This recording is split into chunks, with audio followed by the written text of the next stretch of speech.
ওম শান্তি। আজকে তারিখ হলো 16 জুলাই 2025। প্রাতঃ মুরলী ওম শান্তি বাপ দাদা মধুবন। আজকের মুরলীতে বাবা বলেছেন, মিষ্টি বাচ্চারা, যিনি সকলের সদ্গতি করেন, জীবন মুক্তিদাতা, তিনি তোমাদের বাবা হয়েছেন। তোমরা হলে তার সন্তান, তবে কতই না নেশা থাকা উচিত। তো বাবা বলেছেন যে মিষ্টি বাচ্চারা, যিনি সকলের সদ্গতি করেন, জীবন মুক্তিদাতা, তিনি তোমাদের বাবা হয়েছেন। তোমরা হলে তার সন্তান, তবে কতই না নেশা থাকা উচিত। প্রশ্ন: কোন বাচ্চাদের বুদ্ধিতে বাবার স্মরণ নিরন্তর টিকে থাকে না? উত্তর: যাদের পুরোপুরি নিশ্চয় নেই, তাদের বুদ্ধিতে স্মরণ টিকে থাকে না। আমাদের কে শেখাচ্ছেন এই কথা না জানলে স্মরণ কাকে করবে? যারা যথার্থ রূপে চিনে বাবাকে স্মরণ করে, তাদেরই বিকর্ম বিনষ্ট হয়। বাবা স্বয়ং এসে নিজের আর নিজ ধামের যথার্থ পরিচয় দেন। ওম শান্তি। এখন ওম শান্তির অর্থ তো সর্বদা বাচ্চাদের স্মরণে থাকবে। আমরা আত্মা, আমাদের নিবাস হলো নির্বাণ ধাম বা মূল বতন।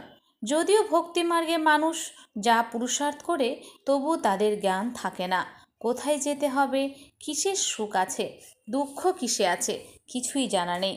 যজ্ঞ, তপ, দান, পুণ্য, তীর্থ ইত্যাদি করে সিঁড়ি বেয়ে নিচে নেমে আসে। এখন তোমরা জ্ঞান পেয়েছ, তো ভক্তি বন্ধ হয়ে যায়। কাঁসর ঘণ্টা, সেই বাতাবরণ সব বন্ধ।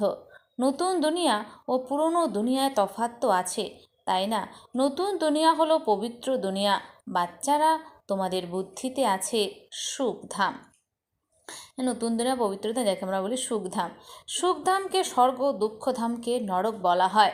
মানুষ শান্তি চায়, কিন্তু সেখানে কেউ যেতে পারে না। বাবা বলেন, আমি যতক্ষণ না ভারতে আসছি, ততক্ষণ আমি ছাড়া তোমরা বাচ্চারা যেতে পারো না। ভারতেই শিব জয়ন্তী গান করা হয়। নিরাকার নিশ্চয়ই সাকারে আসবেন, তাই না?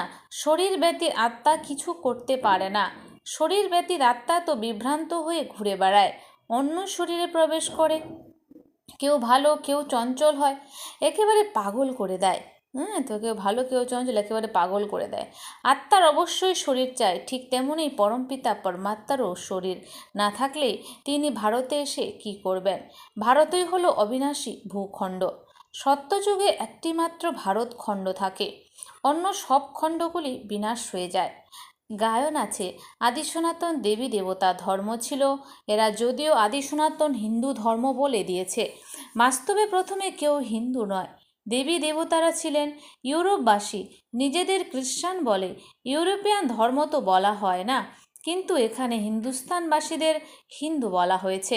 যে দেবী ধর্ম শ্রেষ্ঠ ছিল, সেই ধর্মটি 84 জন্মে এসে ধর্মভ্রষ্ট হয়েছে। যারা দেবতা ধর্মের হবে, তারা এখানে আসবে। যদি দৃঢ় নিশ্চয় না থাকে, তবে বুঝতে হবে এই ধর্মের নয়। যদিও এখানে বসে থাকবে, তবুও জ্ঞান তাদের বোধগম্য হবে না। সেখানে প্রজায় কোনো কম পদমর্যাদা পাবে না। সবাই চায় সুখ শান্তি, সে তো প্রাপ্ত হয় সত্যযুগে। সবাই তো সুখধামে যাবে না। সব ধর্ম নিজের নিজের সময়ে আসে। অনেক ধর্ম আছে, বৃক্ষের বৃদ্ধি হতেই থাকে। মূল শিকড় হলো দেবী দেবতা ধর্ম। তারপরে হয় তিনটি মুখ্য ধর্ম। স্বর্গে তো এইসব হতে পারে না। দ্বাপর যুগ থেকে নতুন ধর্ম আসে, যাকে ভ্যারাইটি হিউম্যান ট্রি বলা হয়। বিরাট রূপ আলাদা, এটি হলো ভ্যারাইটি ধর্মের বৃক্ষ। ভিন্ন ভিন্ন প্রকারের মানুষ আছে। তোমরা জানো কয়টি ধর্ম আছে? সত্যযুগ আদিকালে একটি ধর্ম ছিল, নতুন দুনিয়া ছিল। বাইরের মানুষও জানে ভারতেই প্রাচীন স্বর্গ ছিল, খুবই বিত্তশালী ছিল, তাই ভারতের সম্মান অনেক। কোনো বিত্তবান দরিদ্র হলে তাকে দয়া করা হয়। দীনহীন ভারত এখন কী রূপে পরিণত হয়েছে, এইসবের ড্রামায় পার্ট আছে। বলা হয় সবচেয়ে দয়ালু হলেন ঈশ্বর, এবং তিনি আসেনও কেবল ভারতে। গরিবদের দয়া ধনীরাই করবে, তাই না? বাবা হলেন অসীম জগতের বিত্তবান, উঁচুর থেকে উঁচু স্থান প্রদান করেন তিনি। তোমরা কার সন্তান হয়েছ, সেই পরিচয়ে নেশা থাকা উচিত।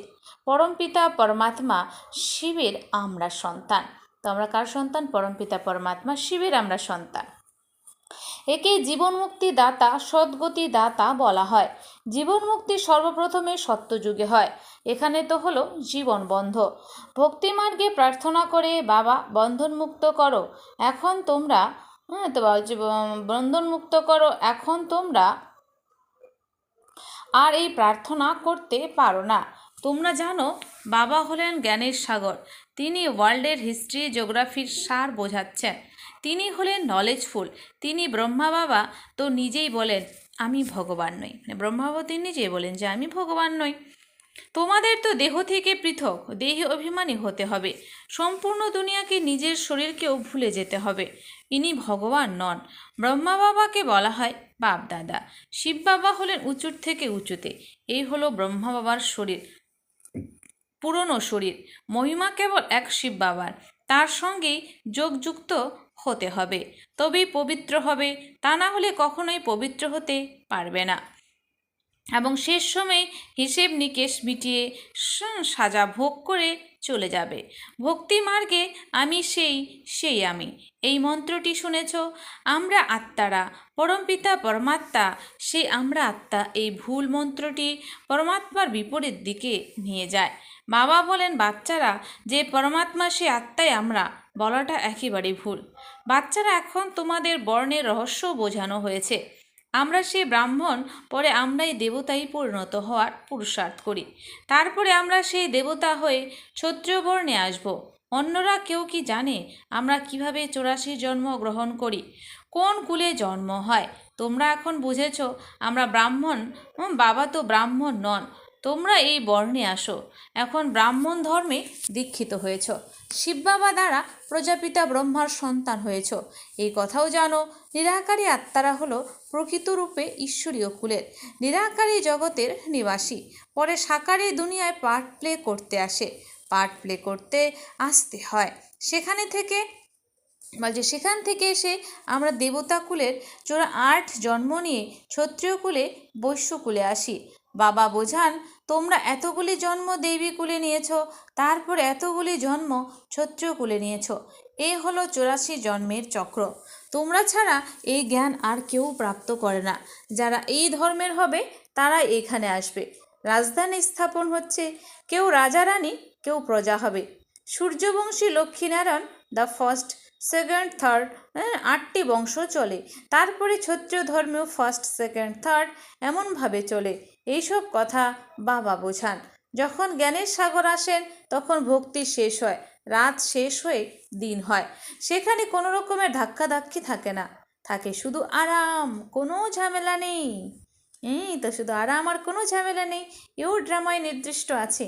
ভক্তির সময় কালে বাবা আসেন, সবাইকে অবশ্যই ফিরে যেতে হবে, তারপরে নামবে নম্বর অনুসারে।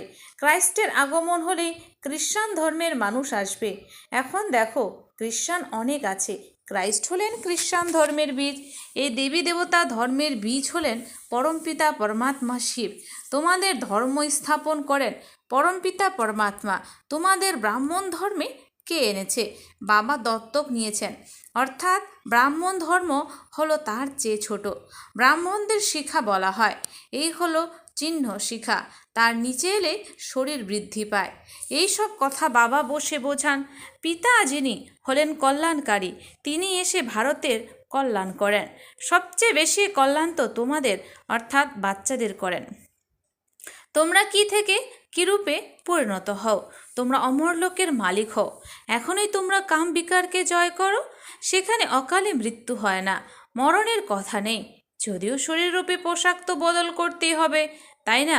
যেমন সর্প নিজের খোলস বদলায়, এখানেও তোমরা এই পুরনো দেহ ত্যাগ করে নতুন দুনিয়ায় নতুন দেহ ধারণ করবে। সত্যযুগকে বলা হয় গার্ডেন অফ ফ্লাওয়ার্স। কখনো কোনো কুবচন সেখানে বলা হয় না। সত্যযুগে কখনো সেখানে কোনো কুবচন বলা হয় না।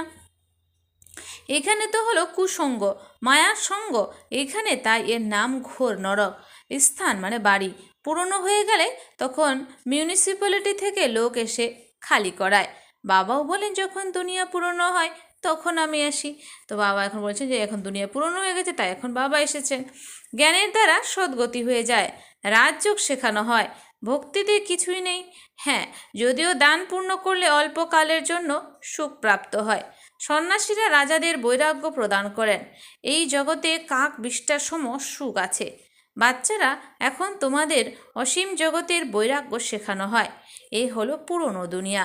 এখন সুখধামকে স্মরণ করো, তারপরে শান্তিধাম হয়ে এখানে আসতে হবে। দেলওয়াড়া মন্দিরে হুবহু তোমাদের এই সময়ের স্মরণিকা তৈরি আছে। নিচে তপস্যায় বসে উপরে স্বর্গ, না হলে স্বর্গ কোথায় দেখাবে? মানুষ মরলে বলা হয় স্বর্গে গেছে। স্বর্গ উপরে আছে, কিন্তু উপরে তো কিছুই নেই। ভারতই স্বর্গ, ভারতই নরক হয়। এই মন্দিরটি হলো সম্পূর্ণ স্মরণিকা। এই মন্দির ইত্যাদি সব পরে তৈরি হয়। স্বর্গে ভক্তি থাকে না, সেখানে তো থাকে শুধু সুখ আর সুখ। বাবা এসে সব রহস্য বুঝিয়ে দেন। অন্য সব আত্মাদের নাম পরিবর্তন হয়, শিবের নাম পরিবর্তন হয় না। তার তার নিজস্ব শরীরই নেই। শরীর ছাড়া পড়াবেন কিভাবে? প্রেরণার দ্বারা পড়ানোর কোনো ব্যাপারই নেই। প্রেরণা অর্থাৎ চিন্তন। এমন নয় উপর থেকে প্রেরণা দেবেন আর জ্ঞান পৌঁছে যাবে, এত প্রেরণার কোনো কথা নেই। যে বাচ্চাদের বাবার সম্পূর্ণ পরিচয় জানা নেই, সম্পূর্ণ নিশ্চয় নেই, তাদের বুদ্ধিতে জ্ঞান স্থির থাকবে না। তো যে সম্পূর্ণ নিশ্চয় নেই, তাদের বুদ্ধিতে জ্ঞান স্থির থাকবে না। আমাদের কে শেখাচ্ছেন সে কথা না জানলে স্মরণ করবে কাকে? বাবার স্মরণ দ্বারা তোমাদের বিকর্ম বিনষ্ট হবে। জন্ম জন্মান্তর ধরে যে লিঙ্গরূপ স্মরণ করেছ, বুঝেছ, ইনি হলেন পরমাত্মা। এই হলো তারই স্বরূপ। উনি হলেন নিরাকার, সাকার নন। বাবা বলেন আমাকেও প্রকৃতির আধার নিতে হয়। তো শিব বাবা বলেন যে আমাকেও প্রকৃতির আধার নিতে হয়, না হলে তোমাদেরকে সৃষ্টিচক্রের রহস্য কিভাবে বোঝাবো? এই হলো রুহানি নলেজ, অর্থাৎ আত্মিক জ্ঞান। আত্মাদেরও এই নলেজ প্রাপ্ত হয়। এই নলেজ একমাত্র বাবাই প্রদান করেন। পুনর্জন্ম তো নিতেই হয়। সব আত্মারূপী অ্যাক্টরদের নিজের নিজের পাঠ রয়েছে। নির্বাণ ধামে কেউ যেতে পারে না, কারো মোক্ষ লাভ হয় না। যে 1 নম্বরে বিশ্বের মালিক হয়, তাকেই 84 জন্মে আসতে হয়। অবশ্যই চক্র পূর্ণ করতে হবে। মানুষ ভাবে মোক্ষ প্রাপ্ত হয়। তো মানুষ কী ভাবে? যে আমাদের মোক্ষ প্রাপ্ত হয়। কত রকম মতান্তর আছে, বৃদ্ধি হতেই থাকে, কেউ ফিরে যায় না। বাবা স্বয়ং 84 জন্মের কাহিনী বলেন। বাচ্চারা, তোমাদের পড়া করে পড়াতে হবে। এই রুহানি নলেজ তোমরা ছাড়া আর কেউ দিতে পারে না, না শূদ্র না দেবতা, কেউ দিতে পারে না। সত্যযুগে দুর্গতি হয় না। যে নলেজ প্রাপ্ত হবে, এই নলেজ হলোই সদ্গতির জন্য। সদ্গতি দাতা লিবারেটর হলেন একজনই। স্মরণের যাত্রা না করে কেউ পবিত্র হবে না। সাজা ভোগ করতেই হবে। পদমর্যাদাও কম হয়ে যাবে। সবার হিসাব নিকাশ তো ক্লিয়ার হবে, তাই না? তোমাদেরকে তোমাদের কথাই বোঝানো হয়। অন্য ধর্মে যাওয়ার কি প্রয়োজন আছে? ভারতবাসীদের এই নলেজ প্রদান করা হয়। বাবা ভারতে এসে 3টি ধর্ম স্থাপন করেন। এখন তোমাদের শূদ্র ধর্ম থেকে বের করে উঁচু কুলে নিয়ে যাওয়া হয়। ওই হলো নিজ পতিত কুল। এখন পবিত্র করার জন্য তোমরা ব্রাহ্মণরা নিমিত্ত হও। একেই রুদ্র জ্ঞান যজ্ঞ বলা হয়। রুদ্র শিব বাবা যজ্ঞ রচনা করেছেন। এই অসীমের যজ্ঞের সম্পূর্ণ পুরনো দুনিয়া উৎসর্গ করা হয়। তারপর নতুন দুনিয়া স্থাপন হয়ে যাবে। পুরনো দুনিয়া শেষ হবে। তোমরা এই নলেজ প্রাপ্ত করো নতুন দুনিয়ার জন্য। দেবতাদের ছায়া পুরনো দুনিয়ায় পড়ে না। তোমরা বাচ্চারা জানো যে কল্পপূর্বে যারা এসেছিল, তারাই এসে এই নলেজ অর্জন করবে। নম্বর অনুযায়ী পুরুষার্থ অনুসারে পড়াশোনা করবে। মানুষ এখানেই শান্তি চায়। এবারে আত্মা হলোই শান্তিধামের নিবাসী। তো আমরা আত্মারা হলাম এই শান্তিধামের নিবাসী। তবে এখানে শান্তি হবে কিভাবে? বাবা বলেছেন যে শান্তি হবে এখানে কিভাবে? এই সময় তো ঘরে ঘরে অশান্তি। রাবণের রাজত্ব কিনা? সত্যযুগে সম্পূর্ণ শান্তির রাজত্ব থাকে। এক ধর্ম, এক ভাষা থাকে। আচ্ছা, মিষ্টি মিষ্টি হারানিধি বাচ্চাদের প্রতি মাতা পিতা বাপ দাদার স্মরণে স্নেহ সুমন আর সুপ্রভাত। আত্মাদের পিতা তার আত্মারূপী বাচ্চাদেরকে জানাচ্ছে নমস্কার। আমরা সমস্ত আত্মারূপী বাচ্চারা জানাই মাতা পিতা বাপ দাদাকে স্নেহ সুমন আর নমস্কার। ধারণার জন্য মুখ্য সার। 1 নম্বর, এই পুরনো দুনিয়ার প্রতি অসীম জগতের বৈরাগী হয়ে নিজের দেহকে ভুলে শান্তিধাম ও সুখধামকে স্মরণ করতে হবে। এই পুরনো দুনিয়ার প্রতি অসীম জগতের বৈরাগী হয়ে নিজের দেহকে ভুলে শান্তিধাম ও সুখধামকে স্মরণ করতে হবে। নিশ্চয় বুদ্ধি হয়ে স্মরণের যাত্রায় থাকতে হবে। আর নিশ্চয় বুদ্ধি হয়ে আমাদের বাবার স্মরণের যাত্রায় থাকতে হবে। আমি সেই আমি এই মন্ত্রে যথার্থ ভাব বুঝে এখন যে ব্রাহ্মণ সেই দেবতা হওয়ার পুরুষার্থ করতে হবে। আমি সেই আমি এই মন্ত্রে যথার্থ ভাব বুঝে এখন যে ব্রাহ্মণ সেই দেবতা হওয়ার পুরুষার্থ করতে হবে। সবাইকে এর যথার্থ অর্থ বোঝাতে হবে। বরদান, অন্তর্মুখী থাকার অভ্যাসের দ্বারা অলৌকিক ভাষাকে বুঝতে সক্ষম সদা সফলতা সম্পন্ন ভব। অন্তর্মুখী থাকার অভ্যাসের দ্বারা অলৌকিক ভাষাকে বুঝতে সক্ষম সদা সফলতা সম্পন্ন ভব।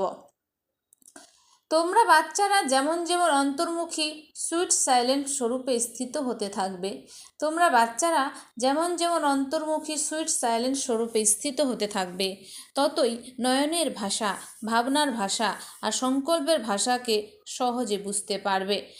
আর সংকল্পের ভাষাকে সহজে বুঝতে পারবে। এই 3 প্রকারের ভাষা আত্মিক যোগী জীবনের ভাষা। এই অলৌকিক ভাষা অতীব শক্তিশালী। সময় অনুসারে এই 3 ভাষার দ্বারাই সহজে সফলতা প্রাপ্ত হবে। তো সময় অনুসারে এই 3 ভাষার দ্বারাই সহজে সফলতা প্রাপ্ত হবে। সেই জন্যই এখন এই আত্মিক ভাষার অভ্যাস গড়ে তোলো। স্লোগান, তোমরা এতটাই হালকা হয়ে যাও যাতে বাবা তোমাদের নিজের চোখের পাতায় বসে সাথে করে নিয়ে যেতে পারেন। তোমরা এতটাই হালকা হয়ে যাও যাতে বাবা তোমাদের নিজেদের চোখের পাতায় বসে সাথে করে নিয়ে যেতে পারেন। অব্যক্ত ইশারা, সংকল্প শক্তি জমা করে শ্রেষ্ঠ সেবায় নিমিত্ত হও। সংকল্প শক্তি জমা করে শ্রেষ্ঠ সেবায় নিমিত্ত হও। বর্তমান সময়ে বিশ্ব কল্যাণ করার সহজ সাধন হলো নিজের শ্রেষ্ঠ সংকল্প একাগ্র করা। তো বলছে যে বর্তমান সময়ে বিশ্ব কল্যাণ করার সহজ সাধন হলো নিজের শ্রেষ্ঠ সংকল্পগুলোকে একাগ্র করা। শুধুমাত্র এইভাবেই তোমরা সকল আত্মার বিচরণশীল বুদ্ধিকে স্থিত করতে পারবে। বিশ্বের সব আত্মায় বিশেষভাবে চায় যে তাদের বিচরণশীল বুদ্ধি স্থির হোক। বিশ্বের সব আত্মায় বিশেষভাবে চায় যে তাদের বিচরণশীল বুদ্ধি স্থির হোক এবং মনের চঞ্চলতা থেকে একাগ্র হোক। এর জন্য একাগ্রতা অর্থাৎ সবসময় এক বাবা, দ্বিতীয় কেউ নয়। নিজের একাগ্রতা অর্থাৎ সবসময় এক বাবা, দ্বিতীয় কেউ নেই। এই স্মৃতির একরস স্থিতিতে স্থিত হওয়ার বিশেষ অভ্যাস করো। বরদান, অন্তর্মুখতার অভ্যাসের দ্বারা অন্তর্মুখতার অভ্যাসের দ্বারা অলৌকিক ভাষাকে বুঝতে পারা সদা সফলতা সম্পন্ন ভব। অন্তর্মুখতার অভ্যাসের দ্বারা অলৌকিক ভাষাকে বুঝতে পারা সদা সফলতা সম্পন্ন ভব।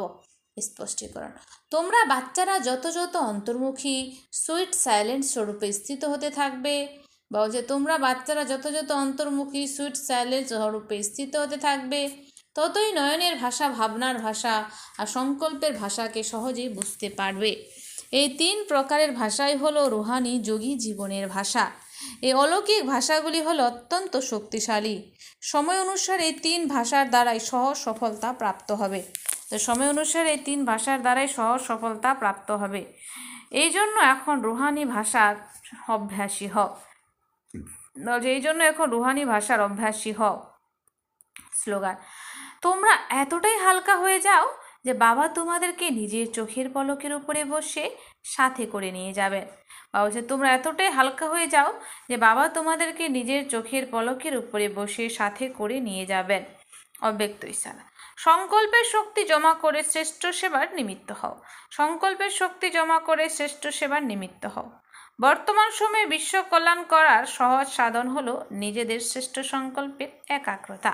তো বর্তমান সময়ে বিশ্ব কল্যাণ করার সহজ সাধন হলো নিজেদের শ্রেষ্ঠ সংকল্পের একাগ্রতা। এর দ্বারা সকল আত্মাদের উদ্ভ্রান্ত হওয়া বুদ্ধিকে একাগ্র করতে পারবে।